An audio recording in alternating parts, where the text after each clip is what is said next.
అన్న 20 రూపాయలు పానీపూరేవా?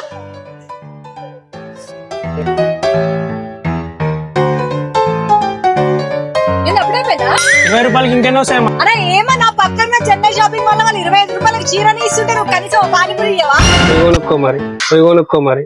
అవునండి, జస్ట్ 25 రూపీస్ కే మనకి కాటన్ ప్రింటెడ్ శారీ అయితే ఇచ్చేస్తున్నారు ఏస్రా నగర్ చెన్నై షాపింగ్ మాల్ లో 12th యానివర్సరీ సందర్భంగా. షిఫాన్ చీరలు కేవలం 99 రూపీస్ మాత్రమే. Marble chiffon 149, bit coin saris కూడా 199 రూపీసే. అంతేకాదండి లెగిన్స్ ఇంకా కుర్తాస్ కూడా మనకి జస్ట్ 99 రూపీస్ కే ఇచ్చేస్తున్నారు. అంతేకాకుండా మనకి పట్టులో కామాక్షి పట్టు కూడా జస్ట్ 2399 కే ఇచ్చేస్తున్నారు. డబుల్ కాట్ పట్టు అయితే జస్ట్ 2899 అండి. విమెన్స్ వేర్ లోనే కాదు, men's wear and kids wear లో కూడా అమేజింగ్ ఆఫర్స్ అయితే ఉన్నాయి. మెన్స్ వేర్ లో బ్రాండెడ్ క్యాజువల్ జెట్స్ మనకి 333 కే ఇచ్చేస్తున్నారు. T shirts 333, shorts 349, fashion jeans అయితే జస్ట్ 999 రూపీస్ మాత్రమే. కిడ్స్ వేర్ లో కూడా చాలా జబర్దస్త్ కలెక్షన్ అయితే వచ్చేసిందండి. ఈ ఆఫర్లన్నీ మనకి 23rd to 30th ఆగస్ట్ వరకే ఉంటాయి కాబట్టి మీరెవరు మిస్ అవ్వకుండా ఏస్రా నగర్ చెన్నై షాపింగ్ మాల్ కి అయితే విజిట్ అయిపోండి అండ్ హ్యాపీగా షాపింగ్ అయితే చేసుకోండి. నేను మళ్ళీ